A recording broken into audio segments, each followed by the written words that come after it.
Welcome everyone to Dead Talk Live. I'm your host Viz from Walking Dead Now. Want to welcome all of our viewers tonight. Hope you could spend the next hour here with us. If you're joining us for the first time and want more information about our show, please visit us on the web at deadtalklive.com. You'll find featured recent episodes, our upcoming guests, past guests, and a whole bunch more. Also, if you haven't already done so, please visit us on YouTube. Our channel's name is Walking Dead Now. Please go ahead and feel free to subscribe if you enjoy our content. And if you're there right now, please go ahead and hit the thumbs up button on this broadcast. I hope everyone is enjoying their Wednesday evening. At least that's what it is here. I know there are some people in the world watching right now where it's Thursday morning. And if it is, good morning to you. Let's welcome some people who are joining us here tonight. Welcome to CC Wheezy on Instagram. On YouTube. Khaleesi is with us on YouTube as well. Justin is joining us. Lindsay Sparks is with us on Facebook. Rixa Rex is also joining us. On the Instagram side, let's say hello to Luca. Mon is with us. Delane is also with us as well. Welcome to all you guys on Instagram. Thank you so much for joining me tonight. And I hope you guys got a chance to see our interview last night with Lorenzo James Henry, who played Chris on Fear the Walking Dead Seasons 1 and 2. It was an excellent interview with a lot of insight. Fascinating man to talk to. If you didn't get a chance to watch it, you can always go to our YouTube, Facebook, or Twitter. All our interviews are archived right there, and you can rewatch our interview last night that we had with Lorenzo, who again played Chris on Fear the Walking Dead. Now, if you guys follow us on social media, you've already seen the exciting new guest announcement that we made today. Eleanor Matsura, who plays our beloved Yumiko, will be joining us live right here on Dead Talk Live on Wednesday, October 21st, 1 week from today. Our interview with Eleanor is going to be at a different time. We're normally on this time of the night, 9:30 p.m. Eastern U.S. time. Because Eleanor is in the United Kingdom, Wednesdays, October 21st episode of Dead Talk Live will be airing at 4:30 p.m. Eastern Time, 5 hours sooner than our normal broadcast time, and that is to accommodate the time difference between here and the United Kingdom where Eleanor is. We are just thrilled out of our minds that we're going to have Yumiko live on the show with us. It's going to be amazing. I can't wait till next Wednesday. I'll be posting further promos as the week progresses to remind everybody about the time change. I don't want, for you guys that really want to see it, to tune in at 9:30 p.m. and have it be over already. Like I said, it's going to be airing at 4:30 p.m. Eastern United States time. 5 hours earlier than we normally start, which is 9:30 p.m. Eastern time. So we're very excited about that. And stay tuned because we have a lot more special guest announcements to make. And as soon as they are completely confirmed, we are going to be announcing them on our social media throughout Facebook, Instagram, YouTube, Twitter, the whole 9 yards, plus right here on Dead Talk Live. On all those 4 platforms, our account name is Walking Dead Now. Okay, so if you want to find us either on YouTube, Instagram, Facebook, or Twitter, just look us up, Walking Dead Now, and you'll keep up to date with all the latest news and information, our guest list, and as always, the most up-to-date information is on our website, deadtalklive.com. So we're all really excited about that. Amazing Edits is joining us today. Thank you for being with us, Amazing Edits. It's good to see you back. Let's see. We have Ara also joining us. Carlos is joining us. Macy is joining us on Instagram. Amazing Edits writes, I'm so excited, as are we. Lindsay Sparks on Facebook writes, that is awesome. Mortal Gaming on YouTube wants to know, how many seasons will there be? There will be technically 11 seasons of The Walking Dead original, but the 11th season is going to span 2 years. So, depending on how you want to look at it, 12 seasons, 12 years, actually 13 years because of the pandemic pushing everything back. But technically, officially, it's 11 seasons. And the 11th season is going to be prolonged over 2 years. The final episode of the original Walking Dead is not going to air its final episode till the end of 2022. So that's what's going on with that. Justin is saying, I'm really excited for season 11. So, yeah, lots of stuff to be excited about. Fear gave us that amazing premiere this past weekend. World Beyond has been very interesting, very exciting to follow as well. So lots of good stuff. Lots of good stuff this month. Now, we got another video submission. And, I'm kind of biased because this one, again, is from my daughter, who made a Rick Grimes tribute video and submitted it to me yesterday. I am biased. She is my daughter, but I absolutely love it. I'm going to play it for you guys right now. It's called The Way. And for those of you who have not seen it, it's going to come on right now. For those of you who have, it is definitely worth watching again. So here it is, guys. Rick Grimes, The Way. All I am anymore is a man looking for his wife and son.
I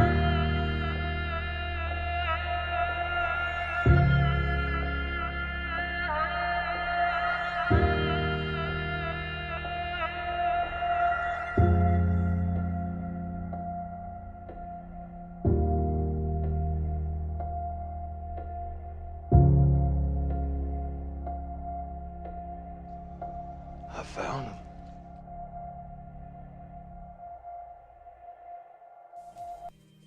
So there you guys have it. Rick Grimes' story from beginning to end, told in 5 minutes.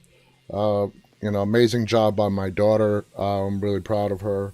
I love it. I am a little biased. I love all the videos that all our digital creators give us. That's just, another one to add to the list. I hope you guys enjoyed it. Standing Goal is applauding on Instagram. Welcome, Standing Goal. Amazing edits, writes, oh my goodness, it's amazing. It gives me goosebumps. I'm an editor, and I think this is amazing. Good job to my daughter. Thank you, Amazing Edits. Devshana is giving us a smiley love face on Instagram as well. Saz also loves the video. Very proud of her. Very proud of that video. Great job. Great job. So let's see what else we have for you guys. Now, reminder that this coming Friday, Vincent Ward, who played Oscar in season 3 of The Walking Dead, one of the prisoners that died during the rescue attempt of Glenn and Maggie from Woodbury. We are very lucky to be joined by Vincent Ward, who played Oscar, and that will be this coming Friday at 9:30 p.m. And that's going to be great. We had Lou Temple on, who played Axel earlier this summer, and it's going to be great to hear from Oscar. Those were the two main prisoners that Rick and the gang discovered that survived. There was like 5 of them, but it was Axel and Oscar that went on to be important characters in the first part of season 3 on The Walking Dead.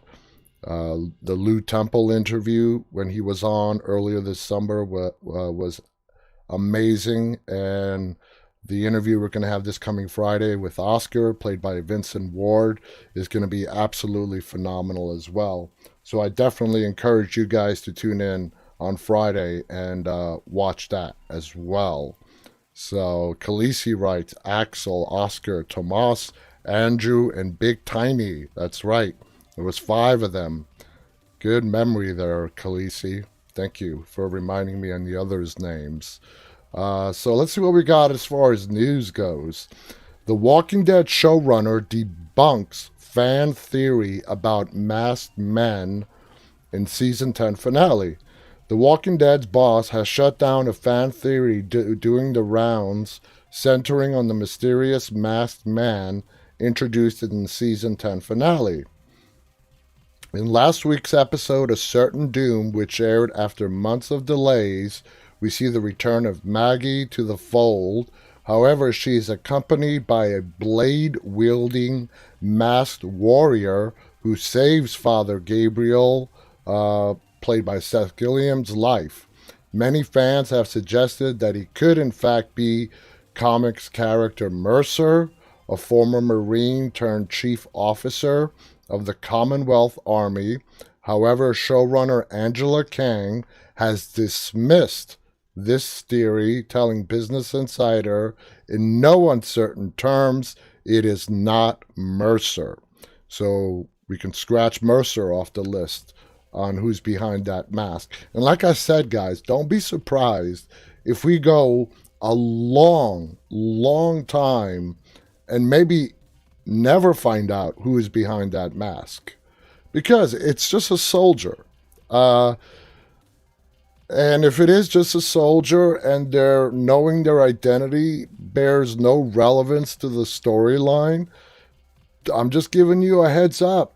Don't be surprised if we don't see that person take off that mask. I'm preparing myself. And if we don't, it's no big deal. It just means that knowing their true identity is not relevant to the storyline. She does go on to say, I'll say that we will learn more about this character and kind of who they are and what Maggie has been through more recently. Can continue. That's going to be a big part of the story in the 6 episodes to come, but also in season 11 as a whole to come. So more and more, it's starting to solidify that these 6 episodes we're getting in early 2021 are really going to be centered around Maggie and what she's been up to in the years missing from the rest of the communities. Speaking of the new episode, star Norman Reedus has confirmed that filming has commenced by sharing an image of himself in costume. The Daryl actor previously teased of the episodes. We really get into the heads of the characters more than a giant situation where you'd have thousands of zombies on top of you and people screaming and running. It's more character driven because of COVID. It's kind of changed the dynamic a little bit. Also, I think after such an epic battle at the end of this season, I think you need some breathing room. So this is the actual article next of where Norman Reedus does confirm that they are filming. The Walking Dead has resumed filming, and they look to be on schedule to give us those 6 episodes sometime in early 2021. The 6 bonus installments, first announced by showrunner Angela Kang at Comic-Con, will extend season 10 into 2021, offering deep dives into characters such as Daryl and Carol. Reedus confirmed that he was back filming on Monday, October 12th, taking to Instagram and sharing an image of himself in costume. Talking previously to Deadline after the bonus episodes, the actor explained, "We really get into the heads." That's the quote I just read. In light of the recently aired Whisperer War finale, he added, "I think people need to exhale, take a look around them, and I think that's what's happening now. I'm sure it will ramp up again, but right now it's kind of an introspective, exhale sort of feel, which is nice, and it's a nice tone." The 6 extra episodes are the first to be produced with the COVID-19 measures in place and have been designed to ensure safe filming during the pandemic, which is also very good to hear. So we know Maggie's going to come back. She's probably going to be one of the stars. We know Daryl and Carol are going to be in at least part of the 6 episodes. In what role, I don't know. Obviously, it has to be maybe in the present. I have no idea. But the majority of them are probably going to be focused around Lauren Cohen, who plays Maggie. Now, here's an interesting article. Former star of The Walking Dead wants to return for the Anthology spinoff. And you'll never guess who. Sonequa Martin Green has admitted she would be interested in returning to her role as Sasha. The actress departed the zombie series back in season 7, though went on to star as the lead in Star Trek Discovery immediately afterwards, and it's a big hit. However, with the announcement of Anthology series Tales of the Walking Dead, which will delve into some of the backstories of some of the series' most popular characters, there's no doubt that Sasha could be a prime for a revisit. Well, it seems she's definitely keen on the idea. The actress telling EW Live, "I'd love it. I'd love it. I love Sasha. I love The Walking Dead. That was my family before this family." What a blessing, by the way, that I've been able to be in 2 situations back to back that were so familiar, that have such reach. I would love, that would be so much fun. The actress went on to muse that it would be interesting to explore Sasha's origin, admitting, "I was always interested in Backstory, Of course, I am as an actor, and with every character that I play, is always interested in the backstory. But as the years went on as Sasha, I was finding so much joy in developing so much backstory that no one would ever know. That's one of the great things about being an actor in TV is that you get to build so much life over the years and over the seasons. During the chat, Martin Green also revealed that she herself came up with Sasha's pre-apocalypse profession of firefighter. How many of you guys knew that Sasha was a firefighter before the apocalypse? She goes on to say, I remember when I decided that I was a firefighter and then built all those memories for myself, she recalled, but then that started to become part of the conversation, and it was nice. It was nice to be able to create in the privacy of your own home, in your own little bubble, and then have that become a part of the public conversation. That was really cool to see. So yeah, that would be great. What do you guys feel about Sasha's backstory? Is that something you would love to see? I would personally love to see Sonequa reprise her role as Sasha on The Walking Dead. So let's see what's going on in the chats. CC Weezy writes, oh, if you're a Sasha Sonequa fan, Star Trek Discovery Season 3 premiere is tomorrow. Khaleesi writes, seeing Sasha, I would love to see her again. Let's see what's going on. Summer writes, plus her man is still on the show, and he is getting more lines. So anyway, I'm just reading through some of these chats. CC Weezy says, I did not know that about Sasha being a firefighter before the apocalypse. Steven Garza also says he would love to see Sasha come back. Amazing Edits on Instagram also writes that he did not know that Sasha was a firefighter. So yeah, there are a lot of Sasha fans, and I am one of them. Amazing Edits writes, I got another question for you, Viz, or all in the live stream. I don't know if you talk about that, but what is with Morgan? Why are the walkers walking around him? Do you have a theory? We saw the episode, Amazing Edits. It aired on TV. I think you're in Germany.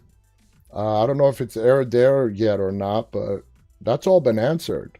I don't want to spoil it for you if you haven't seen it yet, but this Monday's past episode, we broke down the season 6 premiere of Fear, and we discussed it in detail.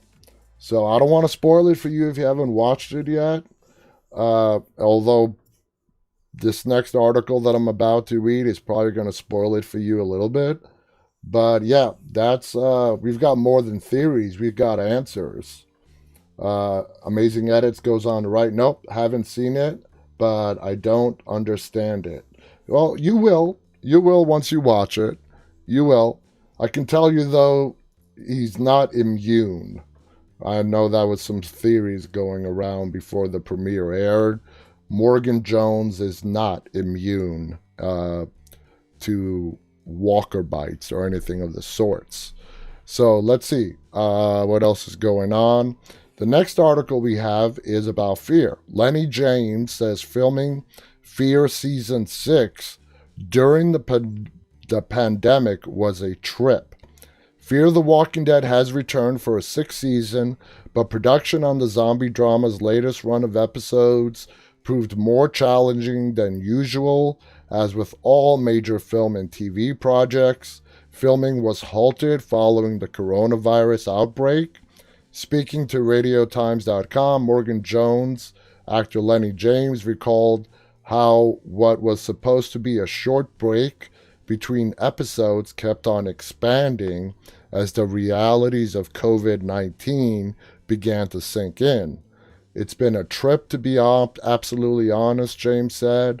The thing about it is what it turned out to be is not what you thought it was going to be when it started. We had come to a natural break. We had shot 8 episodes. We had 8 episodes left to shoot. We normally take a week or 2 break, in between. So at the beginning, we were just taking our week or two break in between halves of the show. But this regular break ran into a month, then 2 months, then several more, as it became clear that it wouldn't be practical to return to filming under these conditions. And to let you guys know that filming for the second half of season 6 of Fear is underway now. It's been underway for a while. So it looks like we are not going to have a delay in getting the second half of season 6, probably in February of 2021. What Fear is running right now, they are running what would be the normal Walking Dead schedule. Fear premiered in October. It's going to take its break at the end of November, beginning of December. And then the second half of season 6 is going to pick up again probably in February. So we are not going to have a longer than expected delay for the second half of Fear the Walking Dead. So anyway, filming on Fear was shut down in March, eventually restarted in late August. The focus really has been on keeping people safe and also allowing people to get back to work. And that's being taken at a deliberate pace in order to make sure that we learn from our mistakes, but also that our mistakes aren't catastrophic and that our mistakes don't lead to anybody becoming infectious, James explained. It's odd, it's new, it's a new routine, but we've got to get used to it because it's the only way we can get back to any kind of a semblance of the way we do our job. Filming under new safety restrictions wasn't the only new experience for James this season. The actor was also given the opportunity to step behind the camera to direct an episode of Fear the Walking Dead, following in the footsteps of his co-star Coleman Domingo, who plays Strand on the series. Coleman was my mentor. He looked after me all the way through it and was good also that his character Strand is a big focus of my episode, he says. Seeing Coleman do it, it really gave me the confidence that it was all possible, so he was a big help through all the stages as well. And that is so cool to look forward to. We are getting at least an episode that is directed by Coleman Domingo, who plays Strand on Fear, as well as Lenny James. I'm really looking forward to seeing their vision as director behind the camera be brought to our screens and just to see a glimpse as to what that vision looks like. He goes on to say he was a guy I could speak to when we were going through the edit and we were getting to the final cut, and he was telling me what to expect, what not to expect, what's normal, what's not normal.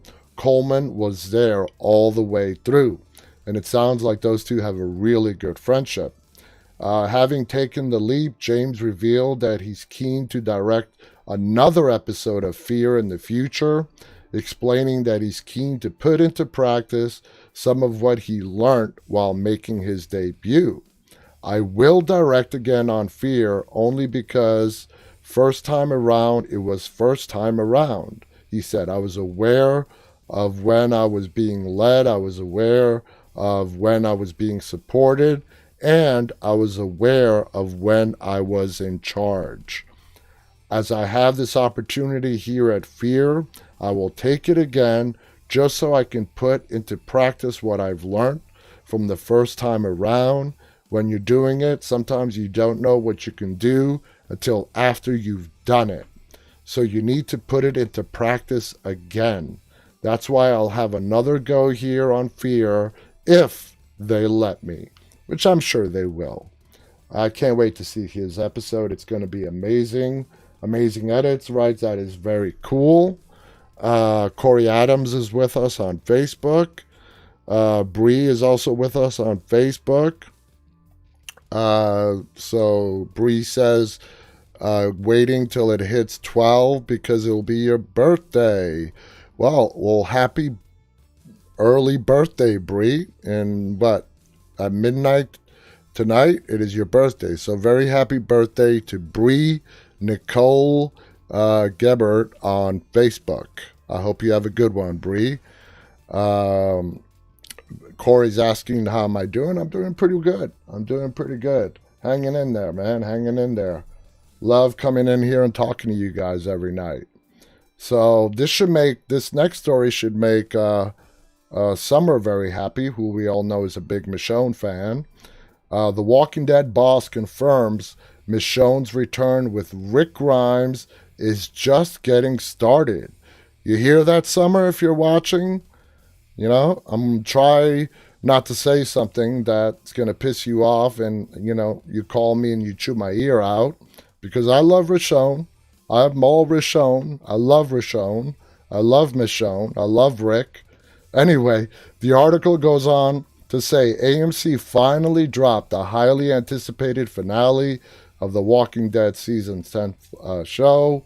With multiple spin-off projects in the works, the series producer Scott Gimple has teased huge plans for Michonne and Rick Grimes. The 16th episode of The Walking Dead season 10 was finally released. As usual, Daryl Dixon, played by Norman Reedus, and the band of survivors dealt with the ongoing aftermath of their own outbreak in the long-anticipated season finale. In a certain doom, Hilltop, Alexandria, and Oceanside finally took down Beta, played by Ryan Hurst, and the Whisperers, whilst the arrival of a familiar face set the stage for season 11. Although Maggie Rhee, played by Lauren Cohen, made her long-awaited return, there was no sign of Michonne or Rick following their departures in the last two seasons. After a grisly injury, Rick was airlifted to safety. We got a call. Hello, you're on Dead Talk Live with Viz. What's your name? How is Negan's ass? Yeah. Just to warn you guys, I have my finger right on the hang up button. I'll give you a chance, but before you can even get that wrong word out, you're gone. Anyway, although Maggie Rhee made her long-awaited return, there was no sign of Michonne or Rick Grimes. He was airlifted. However, fans may have some time to wait before the pair reunite, as the main series is confirmed to be coming to an end with 6 additional episodes to season 10 and the final 11th season. The Walking Dead's first feature foray is hoped to hit cinemas pending the current situation surrounding the pandemic, and is currently being penned by former showrunner and current producer Scott Gimple. He explained, "We're following the same general plan, but movies take a little longer and we're playing with it in all sorts of directions. And then the pandemic happened, which gave us the opportunity or the necessity to do that. As the project steams ahead, producers for the series have confirmed there are no plans to axe the show's biggest players, as season 11 will be followed by yet another spin-off centered around Daryl and Carol, played by Norman Reedus and, of course, Melissa McBride. Moreover, it appears Michonne's search for Rick is set to form a substantial part of Gimple's forthcoming film trilogy." He continued, "We've been working on the script and playing around with the different aspects of it, but it's still fairly early in there. You'll be seeing Michonne, yes." So there you guys have it. We mentioned this earlier. They've come out and said it. Michonne is going to be back. So there's no guessing about it. So Summer is here watching, and she is very happy about the whole Rick and Michonne thing. Summer, I hope it doesn't end tragically. I really do. I hope at the end of the third movie trilogy that Rick and Michonne finally get to hook up, like for the first 2.5 movies, up until we get to the end of the third one. They're just missing each other. They're still looking for each other. And wouldn't it suck if at the end of the third movie in the trilogy, they finally reunite, they embrace in this big, beautiful hug, kiss each other, and then Rick gets shot in the head? I mean, oh my God. Oh my God. That would be so tragic. And Summer writes, and if you guys know, I totally love messing with Summer when it comes to this. That's why I say this stuff. Summer writes, in all caps, it will not end tragically. My white boy is laughing. Summer says, Viz, don't make me call in. Summer, you make it too damn tempting. No. It's not going to play out that way, where Rick and Michonne finally meet up in the movies. They embrace in this huge hug and love is pouring all out, and then have something completely tragic happen, because that's not how things are done on The Walking Dead. Right, Summer? I mean, we've never seen that before.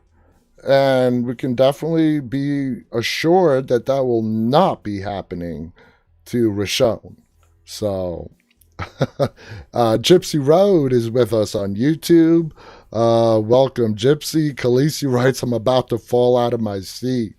I'm really towing the line with Summer. I'm really towing that line. I'll be good, Summer. I'll be good. Okay, I'm moving on. All right, we're going to start tonight's topic, okay? And tonight we're going to be talking about The Walking Dead flashbacks.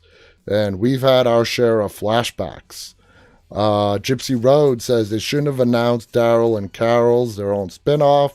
Yeah, there's been news about that. I mean, with them announcing the spinoff, we know they're going to live.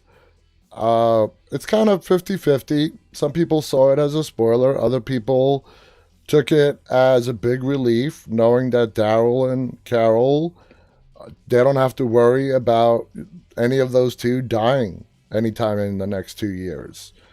And they're going to get their own spinoff. So it's kind of 50-50 split out there when it comes to public opinion. I would have been surprised if either of those two died before the series ended.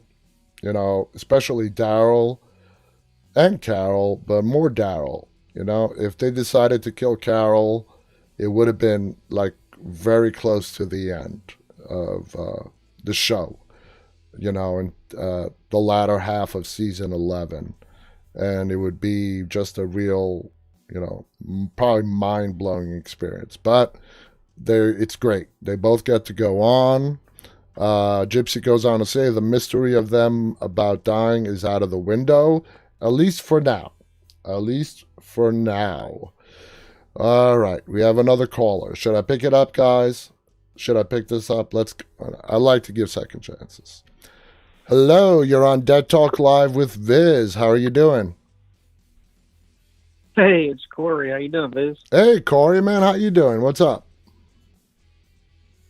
I have a question. What would you think if at the finale of The Walking Dead in general would be when Rick and Michonne are 20 or 30 years older and the kids are all grown up, and it shows how the world is in their lives at that time?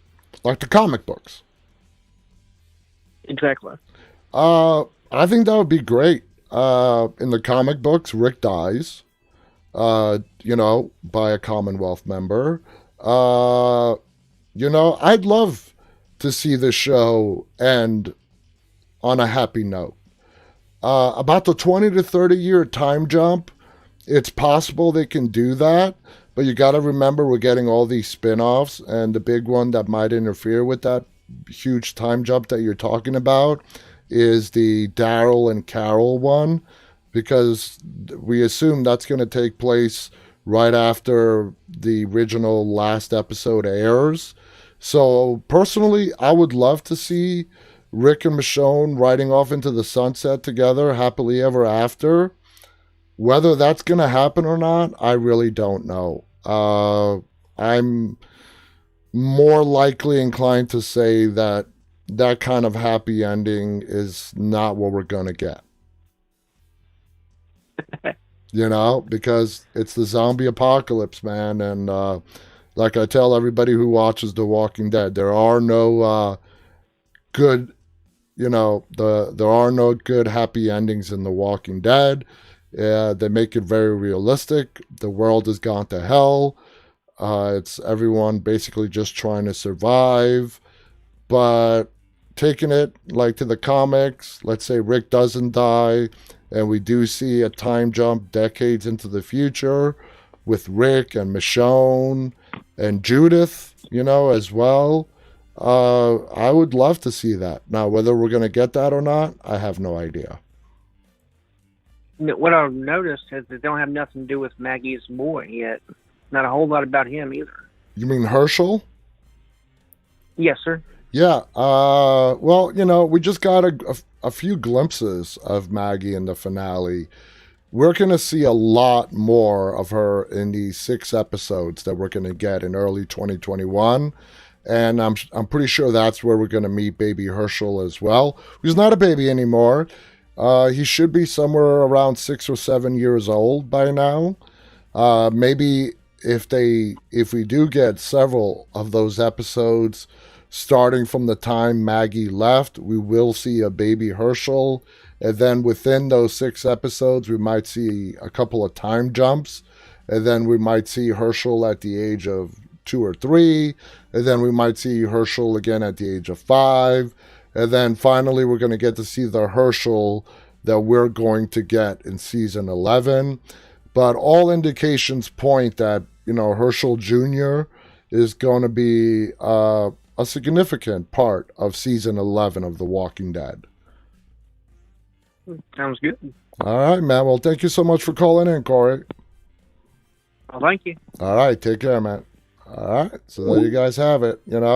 I'm just saying, it's The Walking Dead, guys. Rick and Michonne riding off into the sunset together after a 20, 30-year time jump. Yeah, we would love to see that. But if you go by history and, on how they try to keep the world that these people are living in front and center, whenever there is a moment of happiness on the show, it is met by tragedy not soon after. Like I tell everyone, there's no happy endings on The Walking Dead. There's just a little sliver of hope that is given to us and the characters, only to be taken away. And truth be told, that is part of the big reason that makes this show so damn riveting, is you just keep waiting for everyone to just catch a break that's prolonged. Not a break that lasts a day, a week, or even a month. That they catch a break and a lot of stuff really starts to go their way for a prolonged period of time. But we would have to wait and see. We have to wait and see.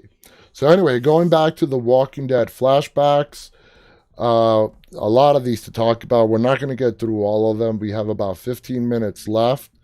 Let's start with the series of flashbacks that we get to see early in the series when Rick is in the hospital and Shane had to make a decision whether to leave him or take him out of there. If y'all remember, the military was shooting up the living in the hospital in a state of panic. This was very early in the apocalypse as everything was starting to go down the toilet. Shane does leave comatose Rick behind, but puts this makeshift barricade in front of his room. He puts a gurney to block the door. And he tells Lori that Rick has died.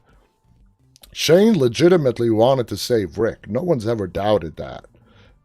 He did his best that he could. He couldn't carry him out of the hospital. If the military saw a man carrying a comatose patient out of the hospital, both Shane and Rick would have been killed by the military. Another flashback shows us when Shane and Lori and Carl are stopped in traffic. That's where they pretty much get to meet the camp group, including Carol and Ed and Sophia. People were getting out of the car. Carol is also in this scene.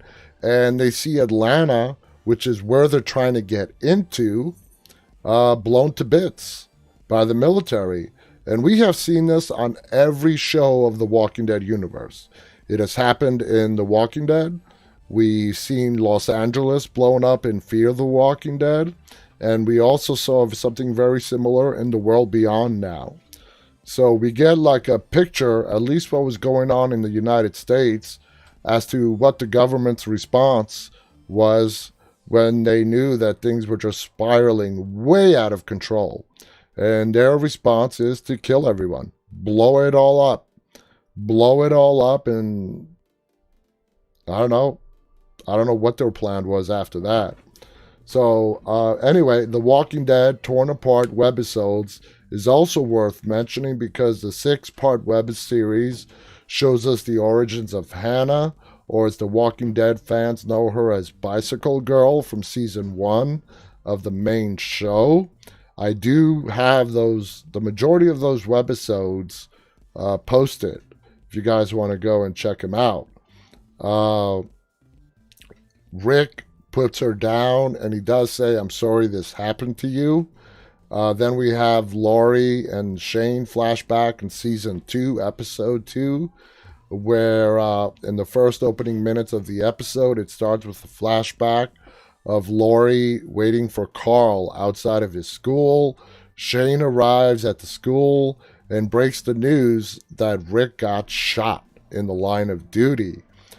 This scene was kind of ironic because when the flashback finishes, we see Rick while he is carrying an injured Carl who was accidentally shot by Otis in that same episode, episode 2 of season 2. Next, we have Michonne and her backstory, and this flashback occurs in season 4, episode 9.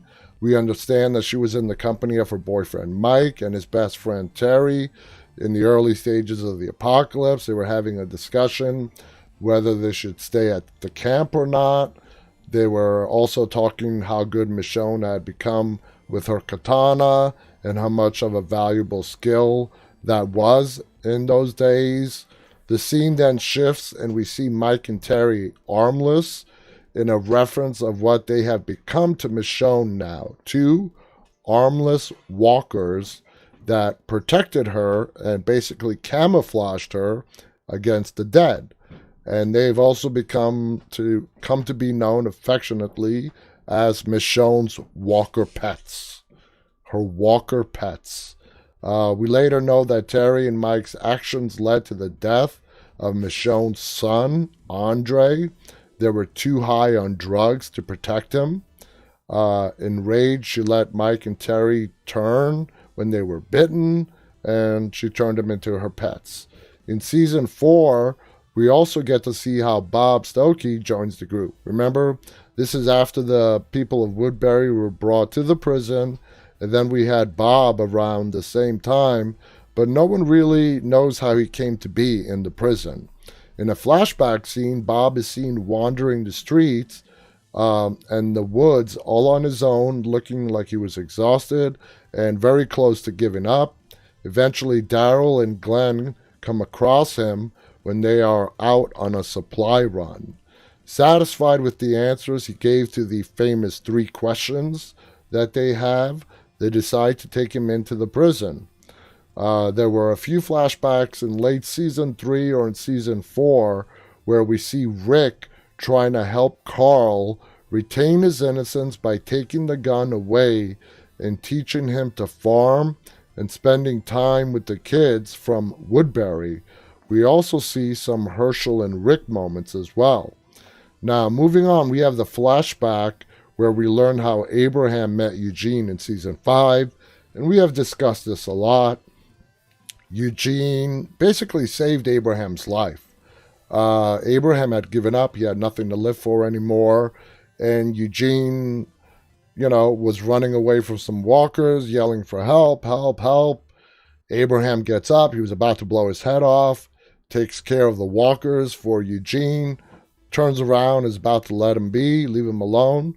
And that's where Eugene springs the big lie that he needs to get to Washington because he can save the world. And that gave Abraham a sense of purpose. And, of course, we find out that it's all a lie, that did not sit too well with Abraham. Definitely did not sit too well with Abraham. Next, we have the Terminus people, where we first meet them in the 5th season premiere, which, as you all know if you've been watching me, the premiere of season 5 is my favorite episode of The Walking Dead. We learn that there were good people once who did originally want to create a sanctuary. In the flashback that occurs in the first opening minutes of the episode, it is revealed that the people of Terminus were once imprisoned by marauders, nomads, in the train carts. They were tortured and the women were raped. However, they managed to escape and overpower their captors. This incident convinced them that there was no good left in the world, and trying to be good was just making themselves an easy target. And that led to their motto, which was, you're either the butcher or the cattle. And then they decided to become the butchers, and they literally started eating human beings. It's like, in connecting those dots, I feel like there's a big dot that we're missing. Okay, you were trying to do good by creating a sanctuary where people can be safe. Okay, your safe spot gets taken over. Your women are raped, abused. The men are abused. The women are abused. All the bad stuff you can think about. You finally overtake your captors, get your sanctuary back, and then you go to eating people. Is it me, or is there's like a big little gap there that should be filling in something in the middle there? Because it just doesn't make sense how they just decided to turn into cannibals. It's a great story, don't get me wrong, and I'm sure it was written with the purpose for that part to be left up to us to try to figure out and insert our own reasons as to why they decided to start eating people. But I don't know, man. I don't know. So sometime after Carl died, Rick read his son's letter. Rick decided to pen one of his own. While Rick is reading his own letter, we see a flashback of Carl as a small child on the